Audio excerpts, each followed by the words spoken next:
A continuación va a disfrutar de la narración del audiolibro La confianza en uno mismo. En la descripción de este audiolibro encontrará enlaces importantes. Uno de ellos es para poder descargar gratis la obra en formato PDF y EPUB. Con el otro enlace puede adquirir el libro en formato físico. Ralph Waldo Emerson. La confianza en uno mismo.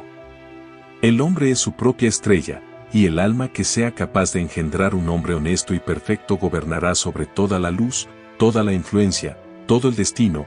Para él nada llegará demasiado pronto o demasiado tarde. Nuestros actos son nuestros ángeles, nuestro bien o nuestro mal, las sombras fatales que caminan a nuestro lado. Epílogo a la fortuna del hombre honesto, de Beaumont y Fletcher. Leía yo el otro día unos versos compuestos por un pintor de renombre que me resultaban originales, nada corrientes. Si cual sea el asunto, el espíritu siempre percibe una advertencia en esa clase de versos. El sentimiento que infunden tiene más valor que las ideas que contienen.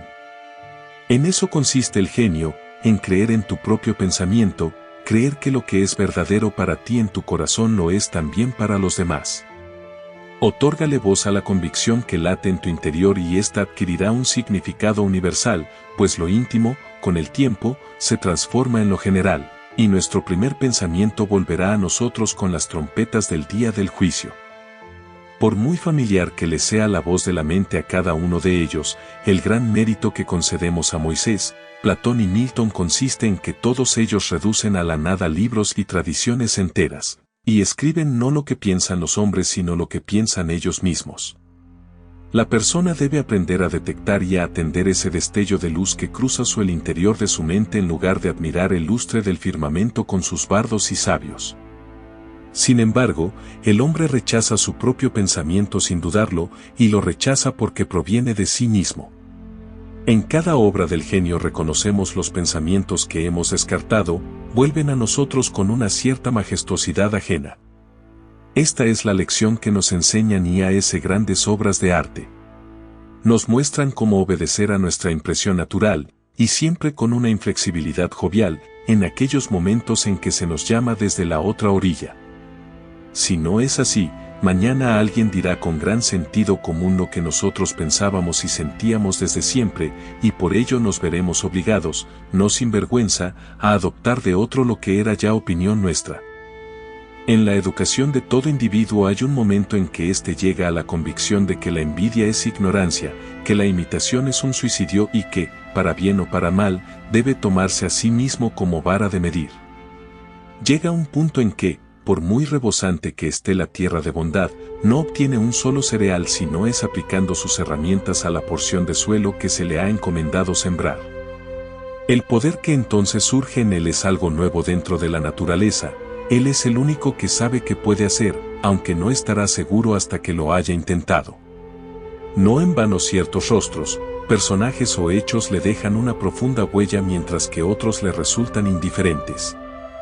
Este arte de la escultura de la memoria tiene una armonía preestablecida. El ojo se coloca allí donde va a caer un rayo de luz para que pueda ser testigo de ello. Nosotros apenas expresamos la mitad de lo que somos y nos avergüenza la idea divina que cada uno representa. Podemos confiar con prudencia y buenos augurios en que sea impartida de manera sincera, pero Dios no dejará que un cobarde enseñe su obra. Un hombre solo reposa y se alegra cuando ha puesto toda su alma en su trabajo, cuando lo ha hecho lo mejor que sabía, y sin embargo, lo que ha hecho o dicho de otra manera no le dejará descansar. Es un desahogo que no desahoga, el genio le abandona en el intento, y en tal caso las musas, la inventiva y la esperanza ni se le acercan. Confía en ti mismo, cada corazón vibra según esa cuerda de hierro. Acepta el lugar que la divina providencia te ha otorgado, la sociedad de tus contemporáneos, la cadena de los sucesos. Así lo han hecho los grandes hombres, como niños, se han encomendado al genio de sus tiempos, y su entendimiento ha manifestado que aquello que realmente merece la pena se encontraba a su lado, trabajando a través de sus manos y dominando su ser. Ahora somos hombres y debemos aceptar con la mayor altura de miras el mismo destino trascendental. No somos menores ni inválidos resguardados en un rincón, ni tampoco cobardes que huyen ante la revolución, sino guías. redentores y benefactores que siguen el todopoderoso esfuerzo y que superan el caos y la oscuridad. Qué bellos son los oráculos que nos brinda la naturaleza en este texto, reflejados en los rostros y el comportamiento de los niños, de los infantes e incluso de los necios. Ninguno de ellos muestra una mente dividida y rebelde, ni desconfianza hacia los sentimientos propios cuando la aritmética valora las fuerzas y medios contrarios a nuestro propósito. Sus mentes son completas, su mirada todavía no ha sido conquistada y cuando miramos sus rostros nos desconcertamos. La infancia no se aviene a nada, todas las cosas se adaptan a ella, y así un bebé hace que 4 o 5 adultos parloteen y jueguen con él. Igualmente, Dios ha dotado a la juventud, la pubertad y la madurez con idéntica picardía y encanto, las ha hecho envidiables y graciosas, y de ese modo cuando alcanzan firmeza sus pretensiones no deben dejarse de lado. No penséis que la juventud carece de fuerza porque no nos hable directamente. Prestadle atención. Si escucháis en la habitación de al lado su voz os llegará con suficiente claridad y vehemencia. Parece que sabe dirigirse a sus contemporáneos. Si tímida u osada, sabrá cómo convertirnos a todos los adultos en algo innecesario. Esa impasibilidad del joven que sabe que siempre tiene un plato caliente en su mesa y que, como si se tratase de un señor, declina decir algo amable para ganarse nuestra admiración, no deja de ser una sana actitud de la naturaleza humana. Un joven en un salón es lo mismo que una baraja en una casa de juego, independiente, irresponsable, mira desde mi rincón a las gentes y las cosas que pasan por allí, los juzga a todos según sus méritos y, con la rapidez del niño, los califica como buenos, malos, interesantes, tontos, elocuentes o pesados. Para nada le interesan las consecuencias ni los intereses, nos da un juicio independiente y genuino. Debes cortejarle tú, no él a ti. Sin embargo, el adulto es, por así llamarlo, prisionero de su propia conciencia. En el momento que actúa o habla para el público se convierte en un individuo comprometido, analizado según la simpatía o el odio de centenares de otras personas cuyos afectos debe tener en cuenta a partir de ahora. No hay remedio para eso.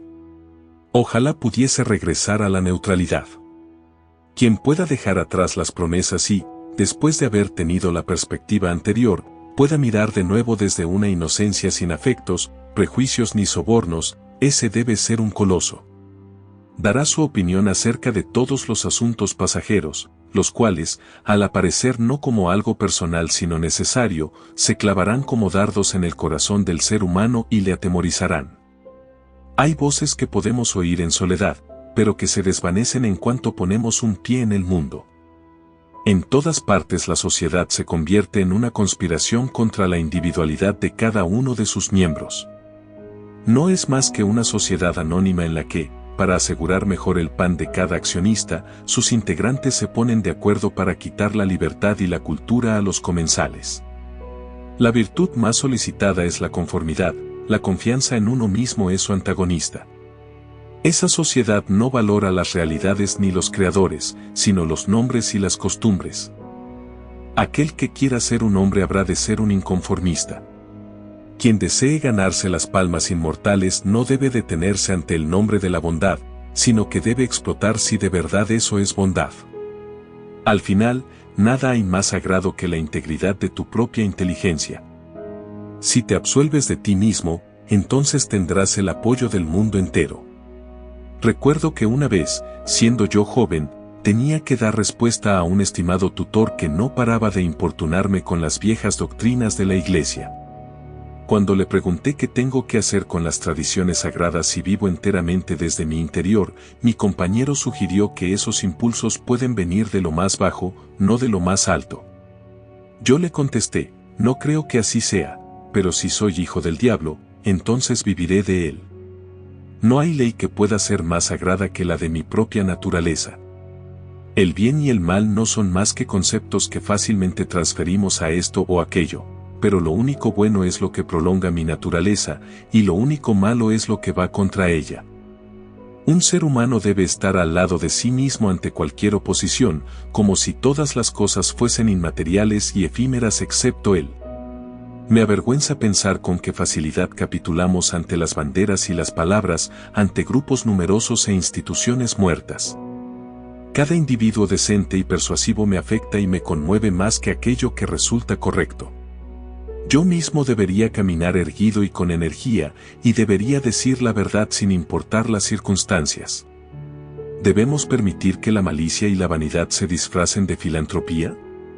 Si un fanático se lanza a la lucrativa causa del abolicionismo y se me acerca para contarme las últimas noticias sobre Barbados, no sé por qué no debería decirle, dedica tu amor a tus hijos, también a los leñadores del bosque, ten una buena naturaleza y sé modesto. Alcanza la gracia y no trates de barnizar esa ambición cruel y poco caritativa que tienes con una inverosímil ternura hacia camaradas que están a miles de millas de aquí.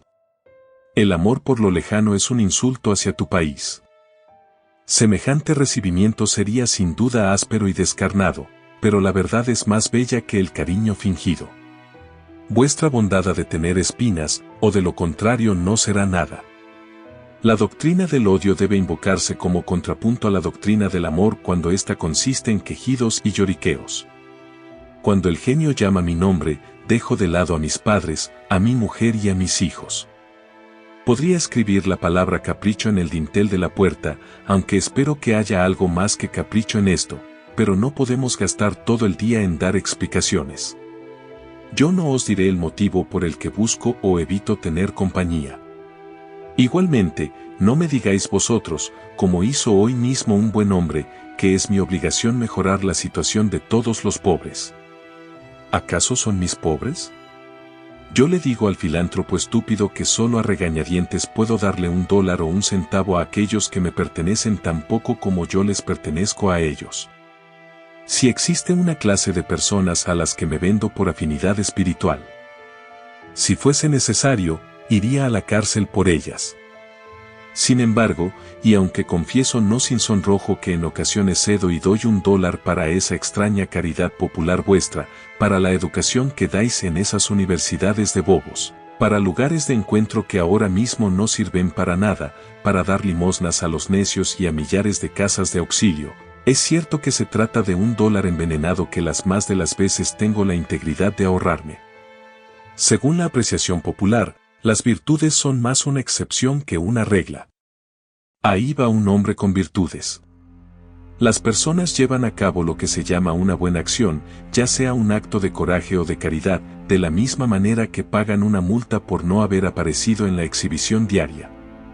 Sus obras no son más que una apología o un debilitamiento de su existencia en el mundo, igual que los inválidos y los locos han de pagar un precio más alto. Sus virtudes son realmente una carga. Yo no quiero expiar mi culpa, quiero vivir. Mi vida tiene valor por sí misma, no está hecha para el espectáculo. La preferiría mucho antes aunque fuese menos variada, pero genuina y equilibrada, que rutilante e insegura. Quiero que sea firme y dulce, que no necesite dietas ni transfusiones. Te pido que me muestres ante lodo que eres un hombre, pero rechazo que lo hagas recurriendo a las acciones. Yo ya he aprendido que es lo mismo llevar a cabo una acción elevada que renunciar a ella. No puedo consentir el tener que pagar por un privilegio al que tengo derecho por naturaleza. Por muy escasos y limitados que sean mis talentos, yo existo, y no necesito el testimonio secundario mío o de mis compañeros. Todo lo que debo hacer es aquello que me concierne, no lo que los demás creen.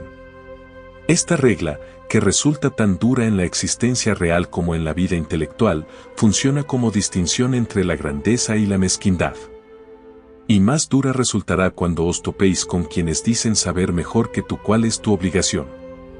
En sociedad es fácil vivir de la opinión de los demás, mientras que en soledad es fácil vivir de la nuestra propia.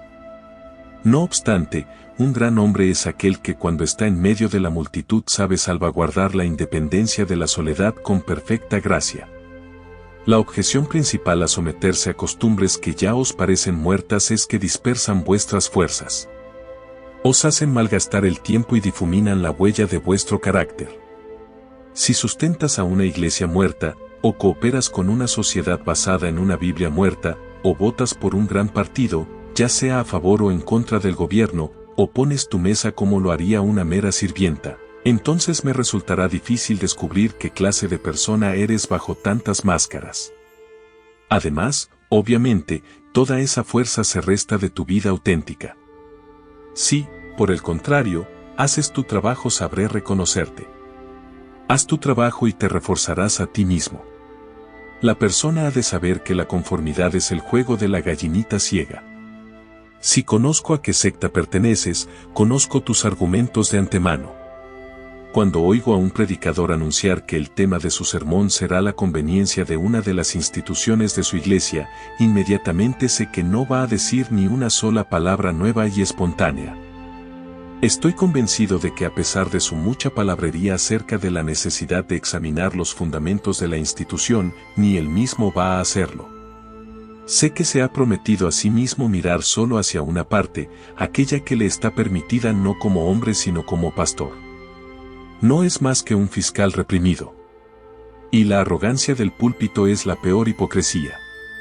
Pues bien, muchos son quienes se han vendado los ojos con este o aquel pañuelo, 16 Ralph Waldo Emerson, quienes se han adherido a una de estas opiniones generales. Esta sumisión no les hace falsos en unos pocos asuntos ni autores de unas pocas mentiras, sino que son falsos en todo. Ninguna de sus verdades es remotamente una verdad. Su 2 no el 2 real, ni su 4 es el 4 real. Cada palabra que dicen es una desilusión, aunque no sabemos por dónde empezar a corregirles. Mientras tanto, la naturaleza se da prisa en procuramos el uniforme del partido al que nos hemos de unir. Así comenzamos a tener siempre la misma expresión en la cara y adquirimos poco a poco la misma mueca de estupidez. En particular, hay una experiencia humillante que no para de causar estragos, incluso en la historia general, me refiero a la tonta mueca de admiración, a la sonrisa que forzamos cuando estamos en compañía poco agradable y para contestar en una conversación que no nos interesa en absoluto. Los músculos, que no se mueven espontáneamente, lo hacen según una voluntad mezquina, se tensan a todo lo largo del rostro y dan una sensación de lo más desabrida. Si eres un inconformista, el mundo te castiga con su repulsa. Por ello, el individuo ha de aprender a valorar un gesto áspero. Los transeúntes le miran con recelo, ya sea en público o en casa del amigo. Si esta aversión tuviese origen en un odio o una resistencia iguales a las suyas, bien haría en volverme a casa con el rostro triste, pero el gesto antipático de la multitud, al igual que su rostro amable, no tiene un motivo profundo, sino que se lo ponen y quitan según sople el viento o les diga el periódico. Aún así, el descontento de las gentes es más imponente que el del Senado o la universidad. Para un hombre firme es muy sencillo tolerar la ira de las clases cultivadas. La de estas es una ira decorosa y prudente, pues se trata de clases en sí muy vulnerables. Sin embargo, cuando a esa ira femenina se añade la indignación de las demás gentes, cuando se levantan los pobres y los ignorantes, cuando la fuerza bruta e irreflexiva que yace en el fondo de la sociedad ruge y se alza, hacen falta unos hábitos de la magnanimidad y la religión dignos de un Dios para tratarla como una fruslería sin importancia.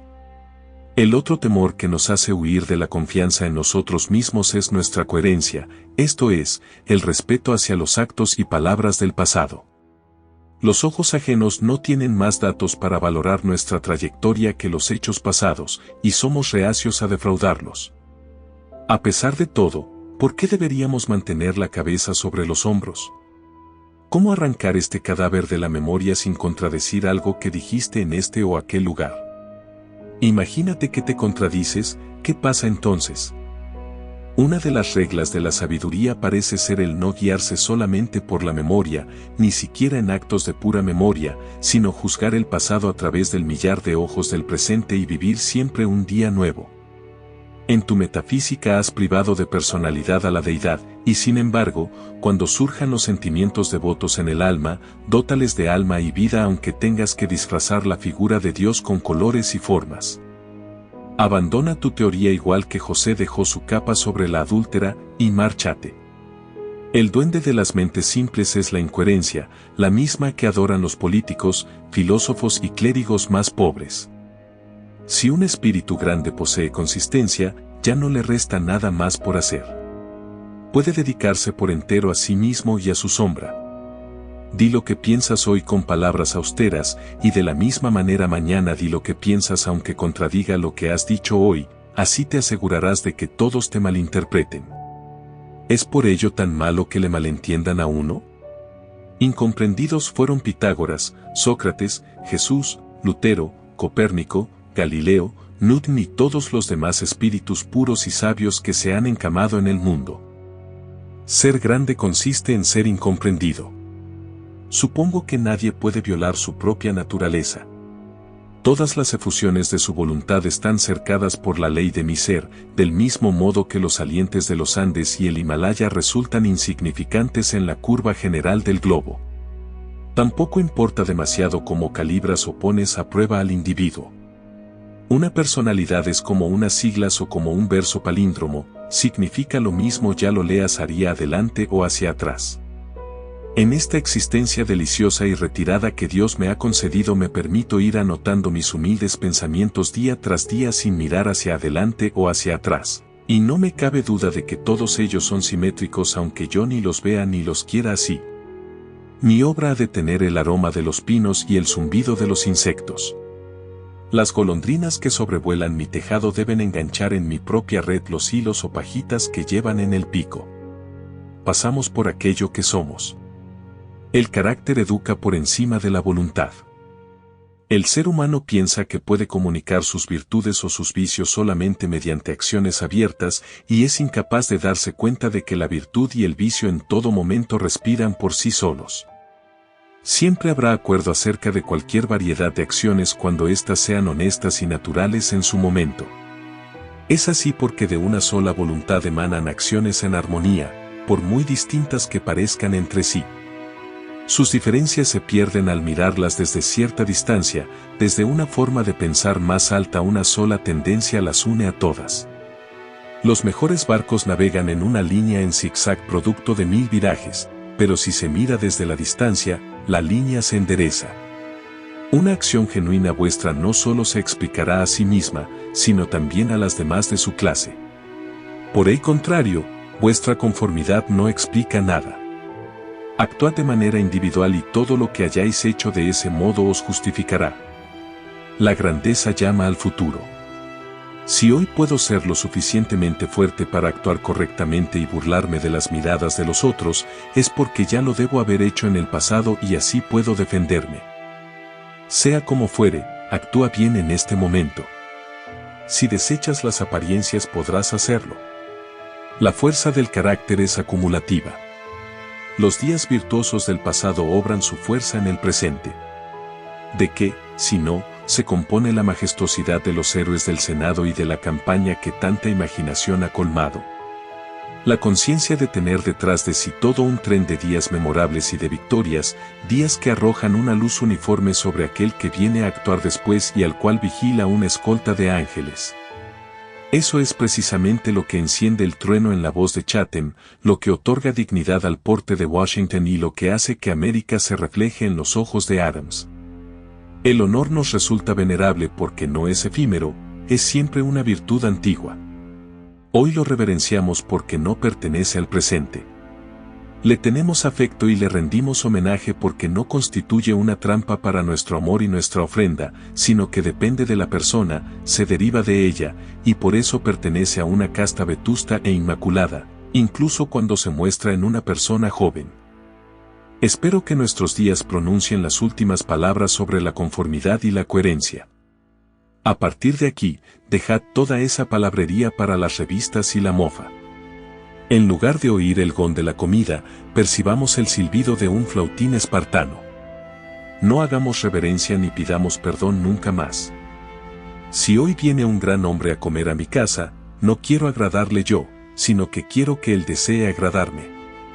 Yo representaré a la humanidad, y aunque quiero hacerla amable, antes quiero hacerla verdadera. Encaremos y frenemos la sutil mediocridad y la escuálida felicidad de los tiempos.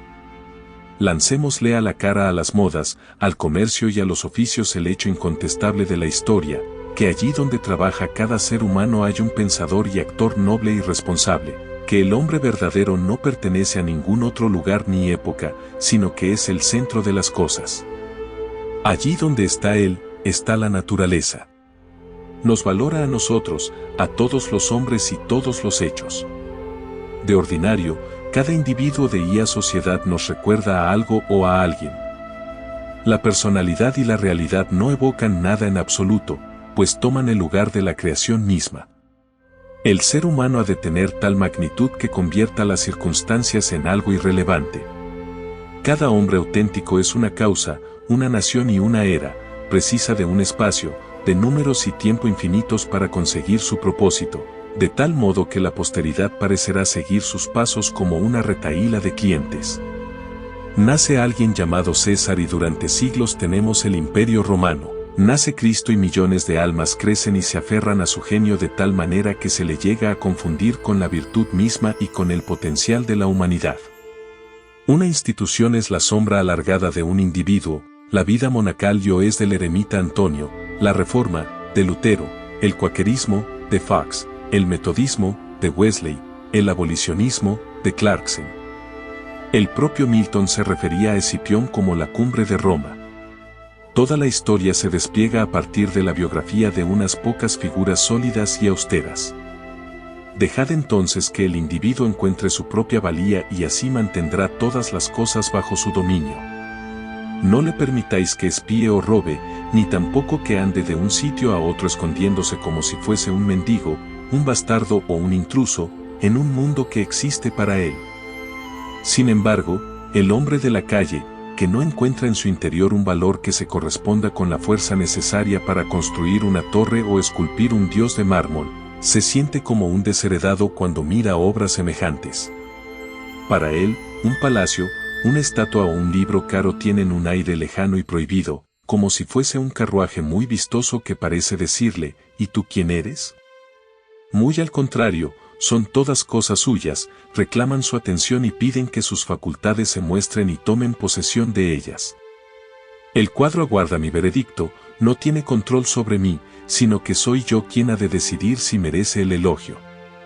Recordad aquella fábula en la que cogían a un borracho de la calle, lo llevaban a casa de un duque, lo aseaban y vestían y después le metían en la cama de éste, tras lo cual, a la mañana siguiente, todos le trataban con la pompa digna de un duque y le contaban que había estado fuera de sus cabales.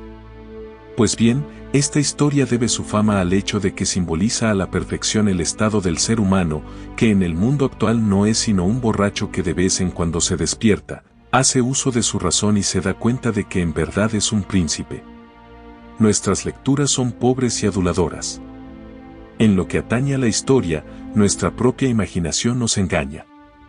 Los reinos y la nobleza, el poder y la clase social, forman un vocabulario más llamativo que ese John o Edward particulares que viven en sus pequeñas casas y trabajan todos los días. Sin embargo, los asuntos vitales son los mismos para todos, y la suma de todos ellos nos da el mismo resultado. ¿Por qué tanta deferencia hacia Alfredo, Skanderbeg y Gustavo? Imaginemos que fueron todos ellos hombres virtuosos. ¿Es que agotaron las virtudes? Lo que depende de tus actos privados hoy es tan grande como lo que aquellos dejaron tras sus célebres pasos públicos. Cuando un individuo particular actúa a partir de un punto de vista original, las acciones de los reyes le transfieren el esplendor de los caballeros. Al mundo lo han educado sus reyes, los cuales han hipnotizado los ojos de las naciones.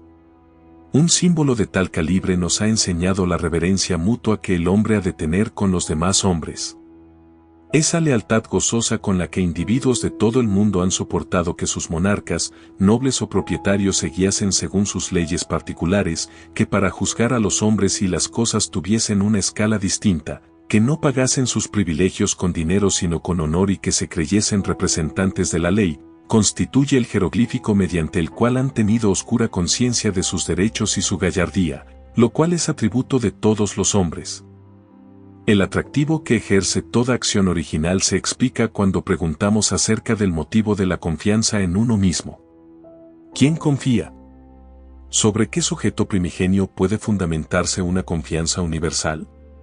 ¿Cuál es la naturaleza y el poder de esa estrella que desafía a la ciencia?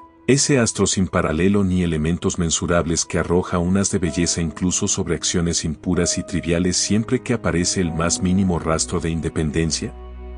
Estas preguntas nos llevan a ese manantial que llamamos espontaneidad o instinto, que es esencia del genio, la virtud y la vida. A esta sabiduría primigenia la denominamos intuición, mientras que todo lo que viene después son enseñanzas. En esta fuerza primera y profunda encuentran su origen común todas las cosas, incluso aquellos hechos remotos que la ciencia no alcanza. Esto sucede porque el sentido de la existencia que, sin saber cómo, se despierta en nuestra alma durante los momentos de calma no es diferente de los objetos, del espacio, de la luz, del tiempo o del hombre, sino que con ellos forma una unidad y obviamente proviene de la misma fuente de la que provienen la vida y el ser de estos. Primero compartimos la vida que hace que las cosas existan, tras lo cual pasamos a verlas como apariencias de la naturaleza y olvidamos que hemos compartido su causa.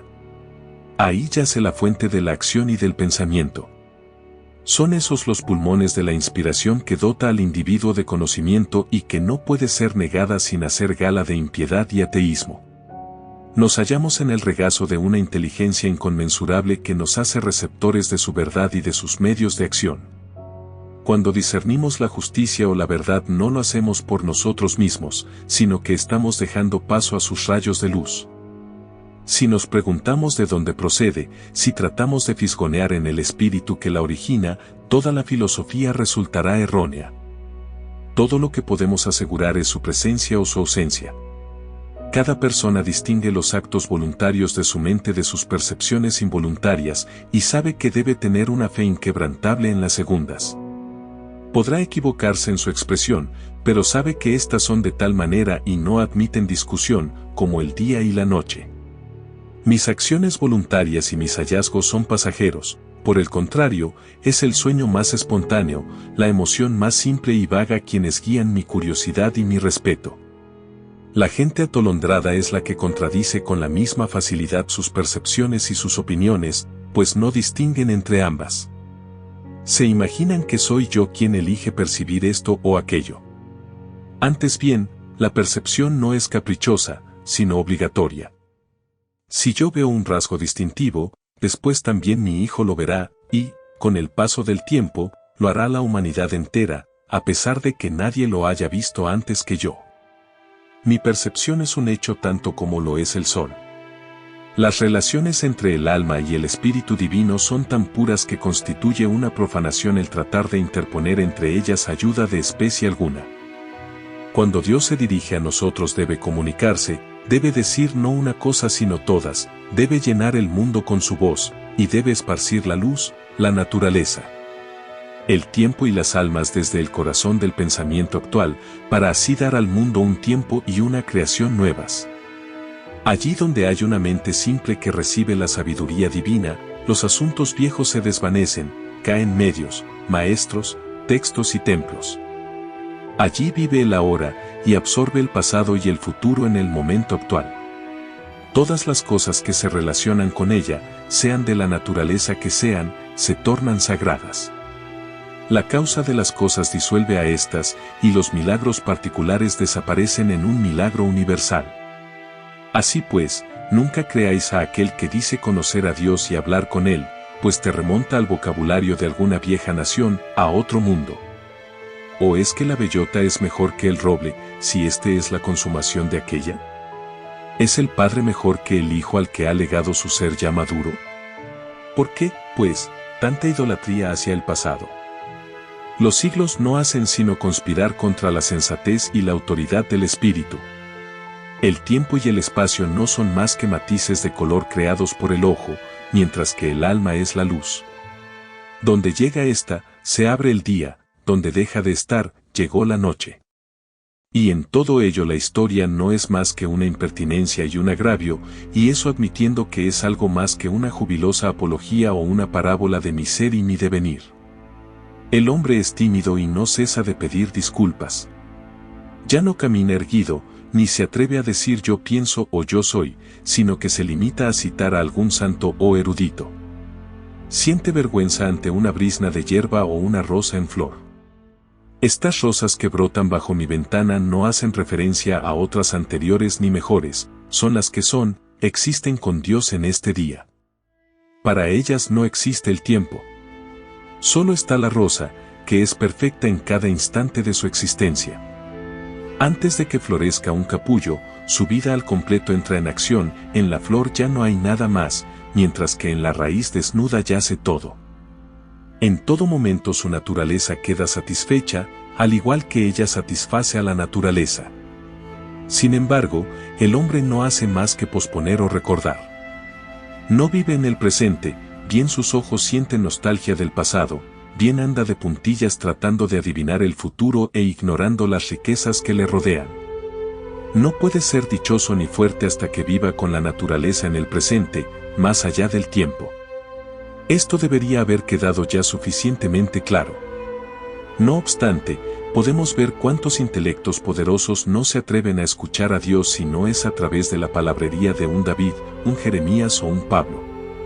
Raras veces ponemos un precio tan alto a tan pocos textos, a tan pocas vidas. Somos como esos niños que repiten de memoria las frases de sus abuelas o sus tutores, y, conforme se hacen mayores, de los personajes de talento que conocen, tratando desesperadamente de recordar las palabras exactas que un día dijeron. Tiempo después, cuando adoptan el punto de vista que aquellos expresaron, llegan a entenderlos y pueden abandonar esas frases, ya que cuando la ocasión lo requiera sabrán crear las suyas propias con igual conveniencia. Si vivimos de verdad, entonces podremos ver de verdad. Ser fuerte es tan sencillo para un individuo fuerte, como para el débil ser débil. Cuando sentimos una percepción nueva podemos descargar alegremente nuestra memoria de tesoros acumulados como si nos deshiciéramos de la basura vieja. Cuando el individuo vive con Dios, su voz es tan dulce como el murmullo de un arroyo o el susurro de los campos de maíz.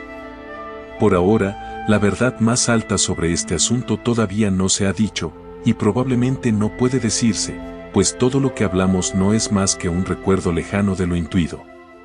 De mis pensamientos, el que más se puede acercar es el siguiente: cuando el bien se te acerque, cuando sientas la vida en tu interior, no será de la manera habitual, no distinguirás ya las huellas de otros, no verás el rostro de otro hombre ni oirás otro nombre. El modo, la idea y el beneficio serán totalmente extraños y nuevos. Dejarás de un lado el ejemplo y la experiencia. Tomarás el camino desde el hombre, no hacia él. Todos los que han vivido solos son consejeros ya olvidados. También el miedo y la esperanza quedarán atrás. Y es que hay algo mezquino incluso en la esperanza. En el momento en que llega la visión no hay nada que podamos llamar con propiedad gratitud ni gozo. El espíritu que se alza por encima de las pasiones contempla la identidad y la causalidad eterna, percibe la existencia propia de la verdad y lo recto, y entonces se calma con la conciencia de que todas las cosas siguen su curso apropiado. Los vastos espacios naturales, el océano Atlántico, los mares del sur, los grandes periodos de tiempo, todo eso deja de contar. Esto que pienso y experimento constituye la base de todos los estados pretéritos de la vida y de sus circunstancias, e igualmente es el sustento del presente, de lo que llamamos vida y lo que llamamos muerte. Es la vida lo que tiene valor, no el haber vivido. El poder cesa en los momentos de reposo, pues reside en el momento de transición de un estado pasado a otro nuevo, en el paso del abismo, en el dardo que se dirige a su objetivo. El mundo odia esta realidad, esto es, que el espíritu deviene, ya que eso equivale a degradar el pasado para siempre, convertir todas las riquezas en migajas y toda reputación en vergüenza, contundir al santo con el maleante y apartar a un mismo lado a Jesús y a Judas.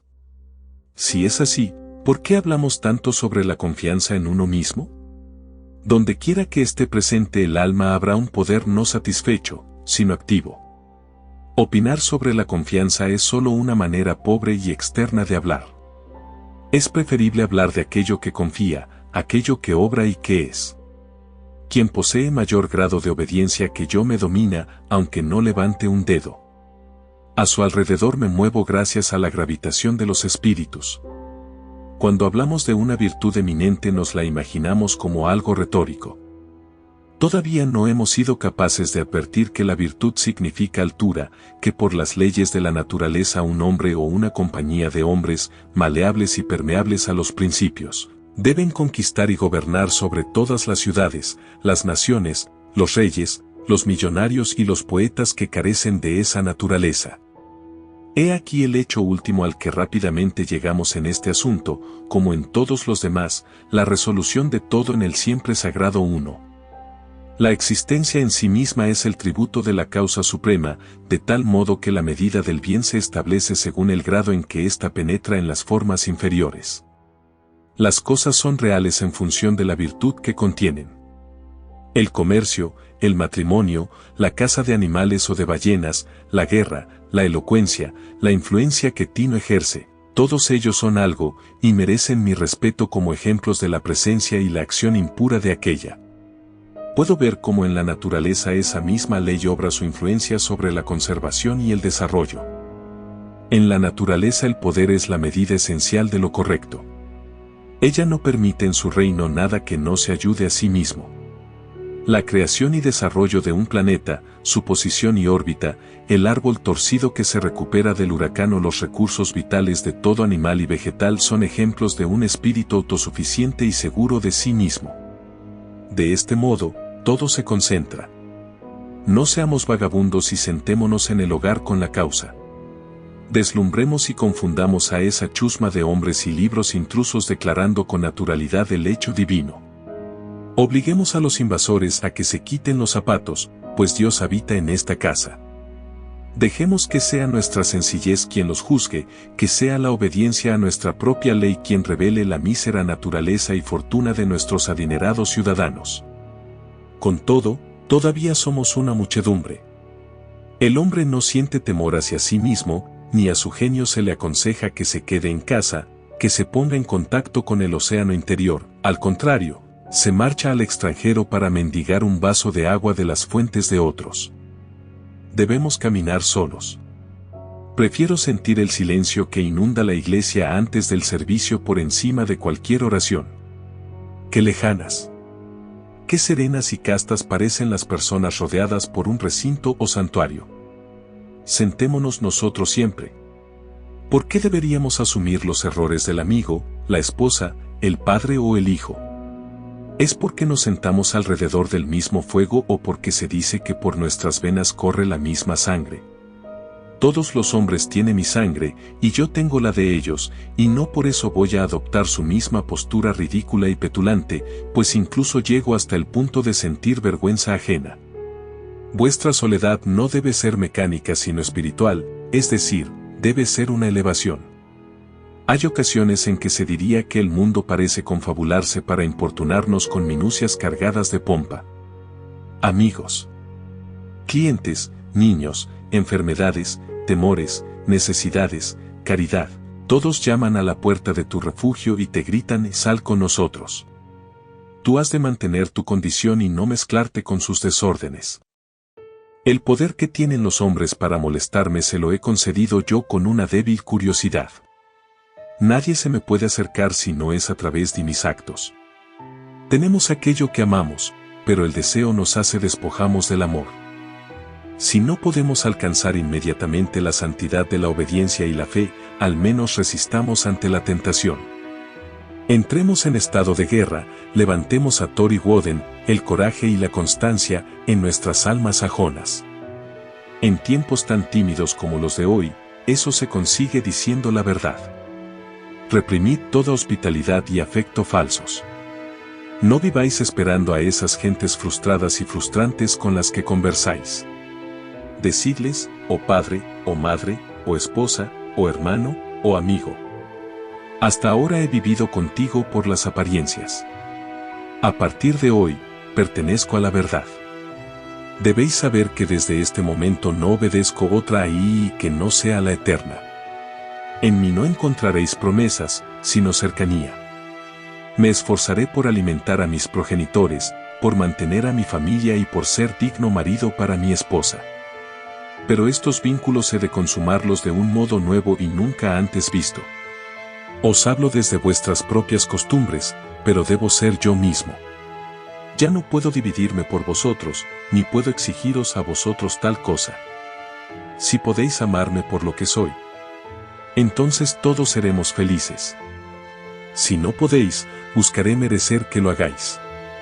No esconderé mis gustos ni mis aversiones. Confiaré tanto en que todo lo que es profundo es tan bien sagrado que no escatimaré fuerzas en hacer aquello que el corazón me señala y me deleita interiormente.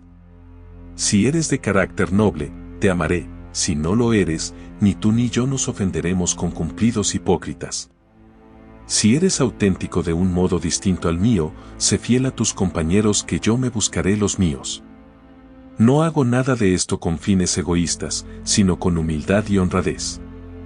Por mucho que hayamos vivido entre mentiras, el objetivo mío, tuyo y de todos los hombres es vivir dentro de tu verdad. ¿Parece demasiado severo decir algo semejante en nuestros días?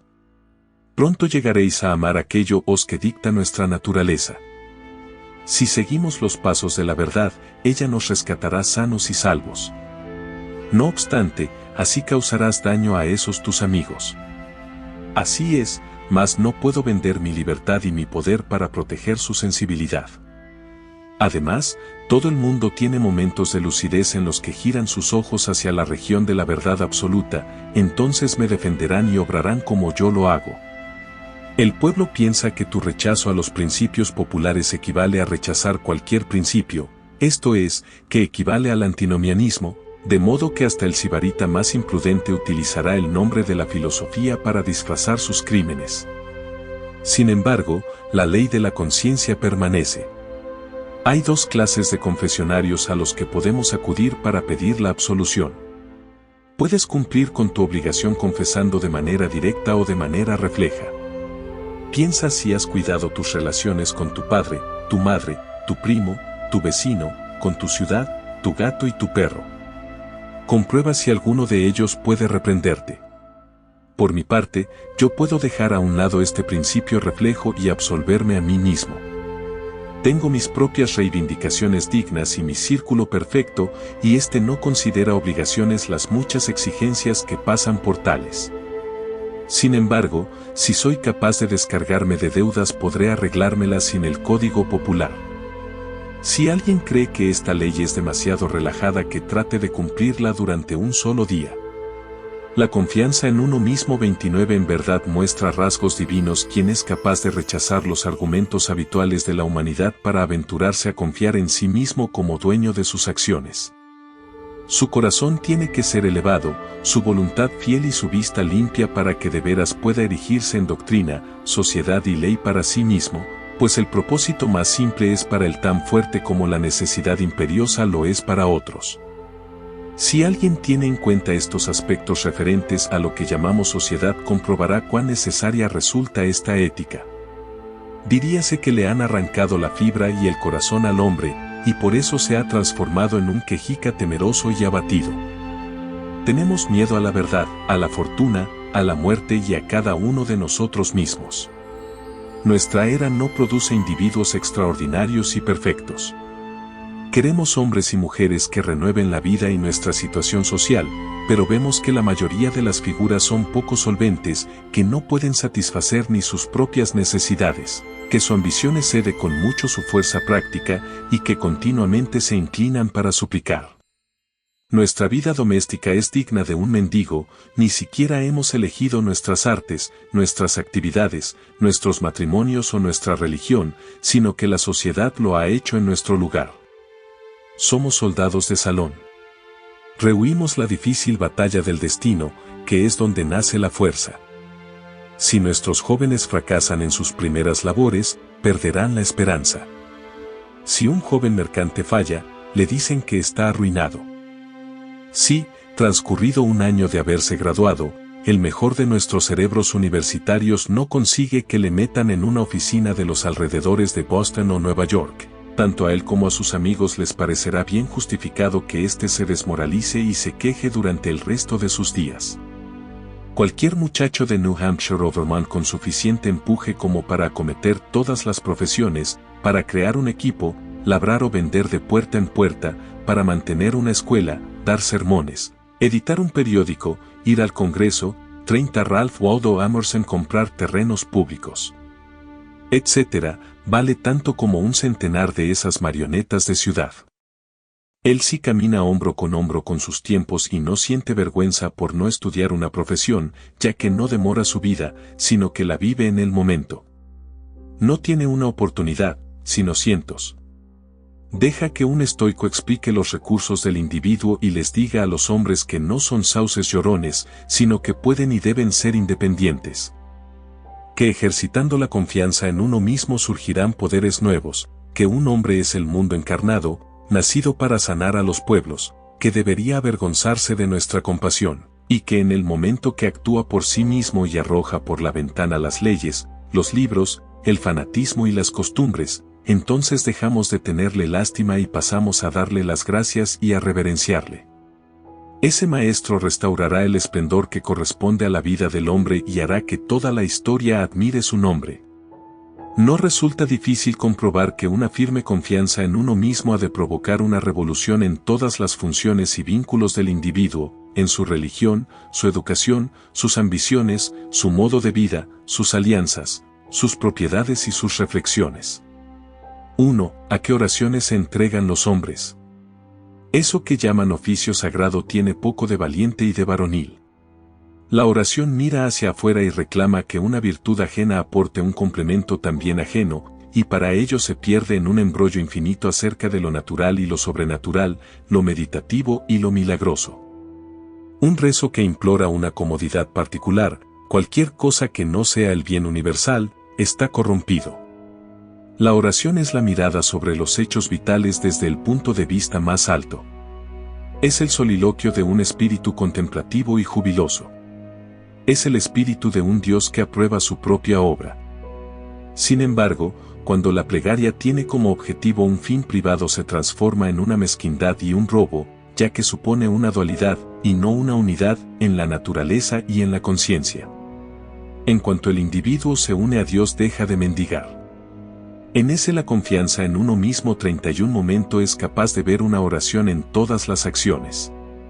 La del campesino que se arrodilla en el campo para quitar la mala hierba, o la del remero que también se arrodilla a la llamada de su timonel, son plegarias de verdad que se puede escuchar a lo largo y ancho de toda la naturaleza, si bien en este caso buscan objetivos sencillos.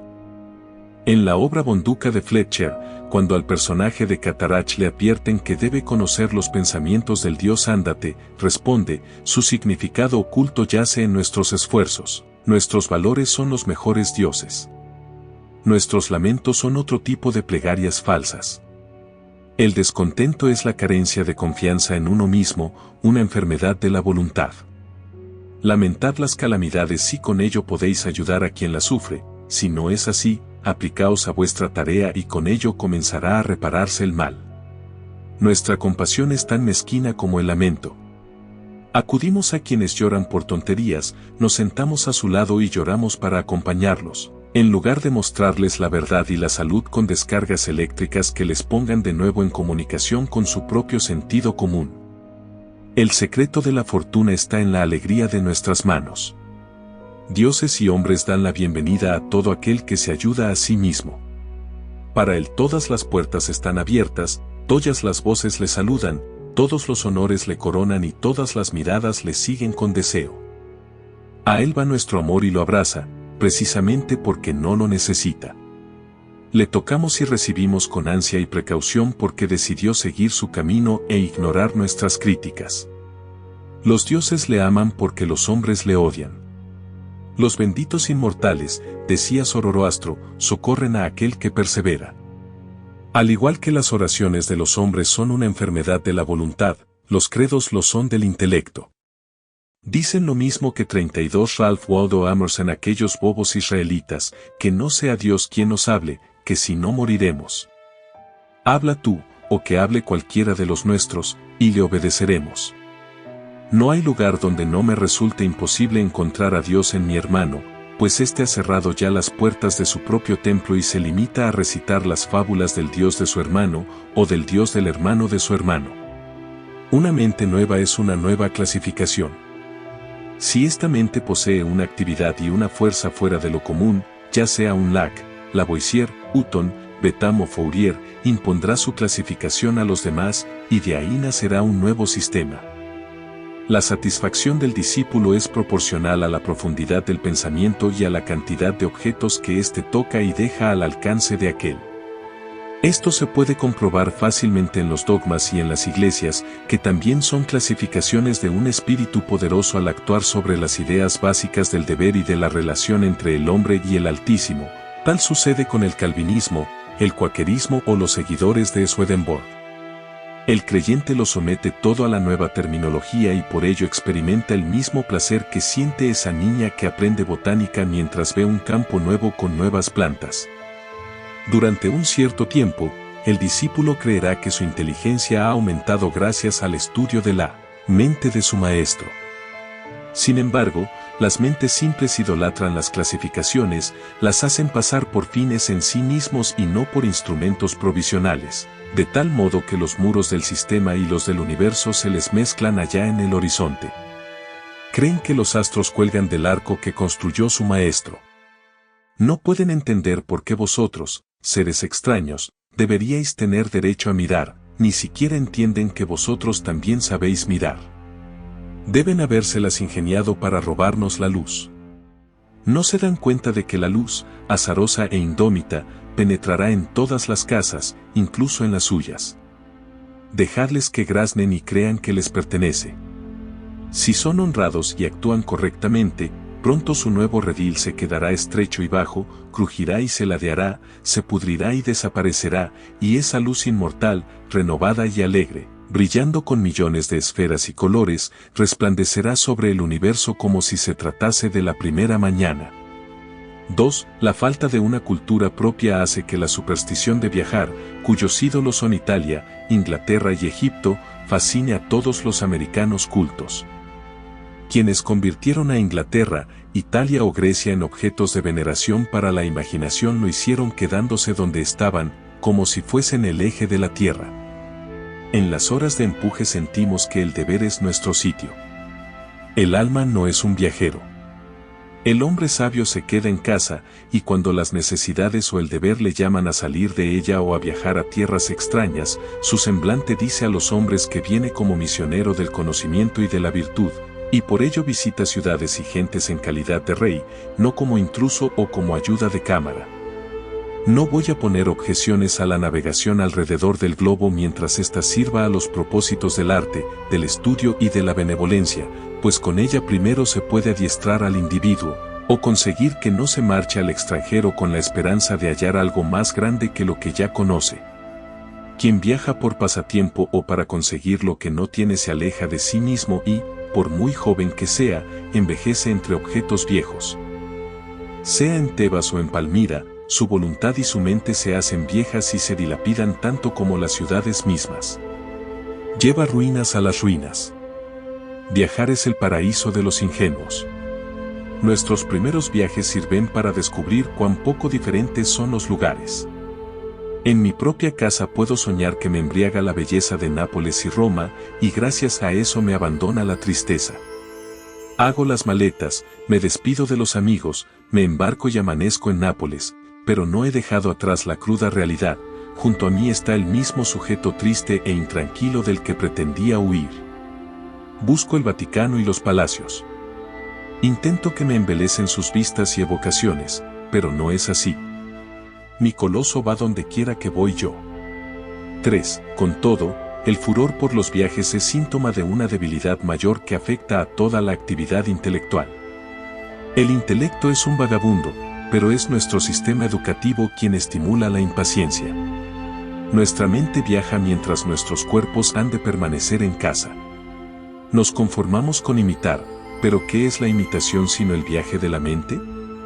Nuestras casas se construyen según el gusto extranjero, nuestras estanterías se adornan con ornamentos extraños y nuestros gustos, opiniones y facultades se inclinan hacia el pasado y lo distante. Allí donde florecieron las artes fue porque el alma las creó. El artista solo tuvo que buscar modelos en su propia mente. Fue una aplicación de su pensamiento a la cosa que había que hacer y a las condiciones que había que cumplir. ¿Por qué habría de copiar los modelos dórico o gótico?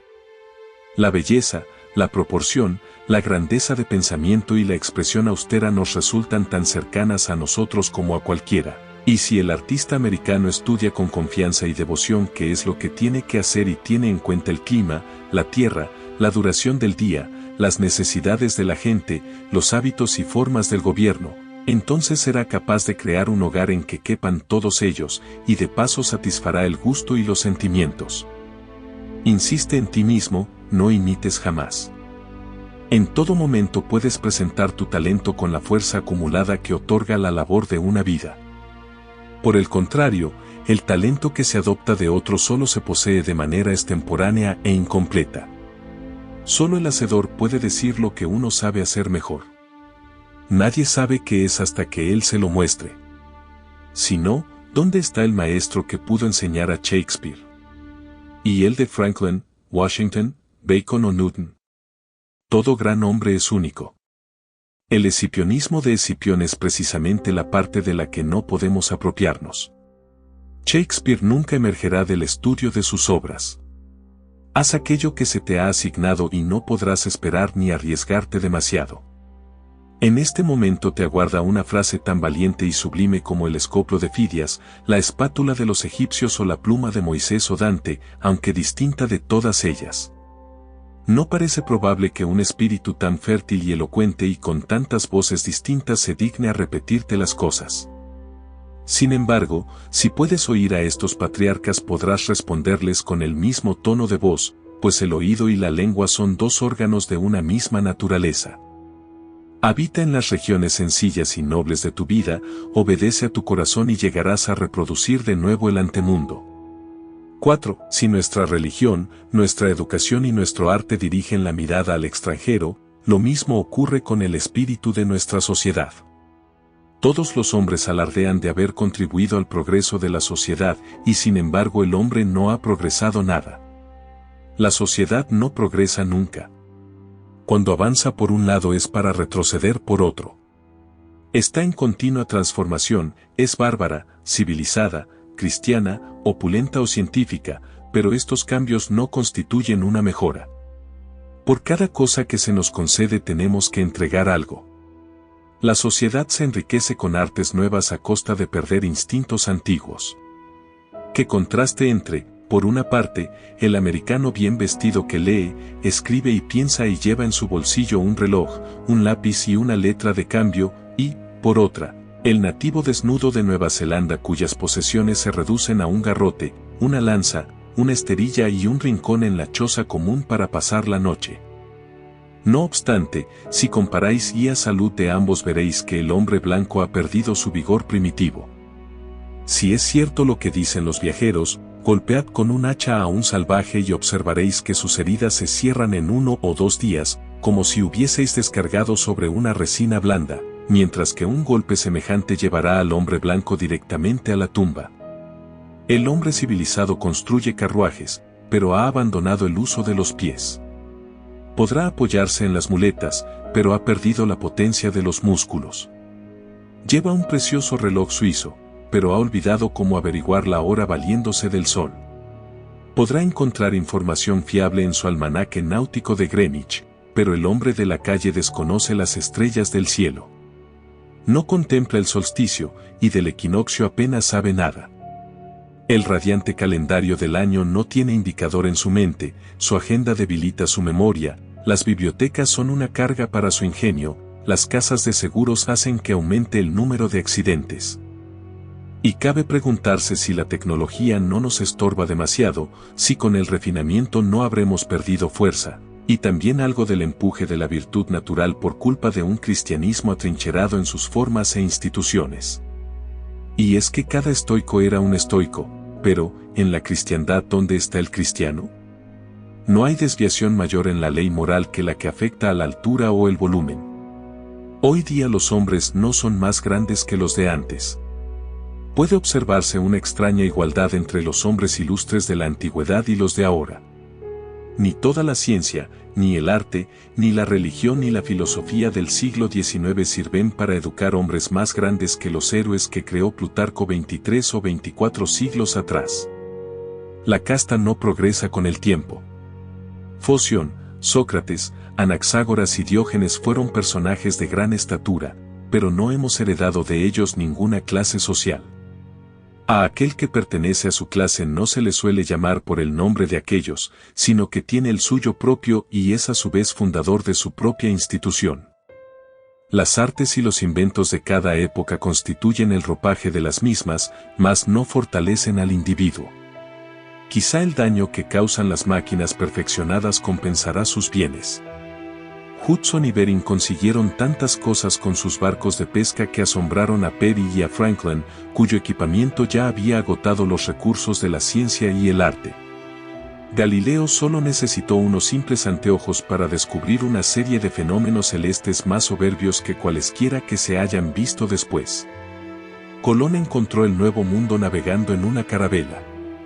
Resulta curioso comprobar cómo los medios y las tecnologías que se presentaban entre el clamor de los elogios hace unos años o unos siglos, caen en desuso y desaparecen cada cierto tiempo. El genio retoma al hombre esencial. Consideramos los progresos en el arte de la guerra como un triunfo de la ciencia. Sin embargo, Napoleón conquistó Europa utilizando el sistema del vivac, que consiste en alimentarse solamente del valor, sin ninguna otra ayuda externa.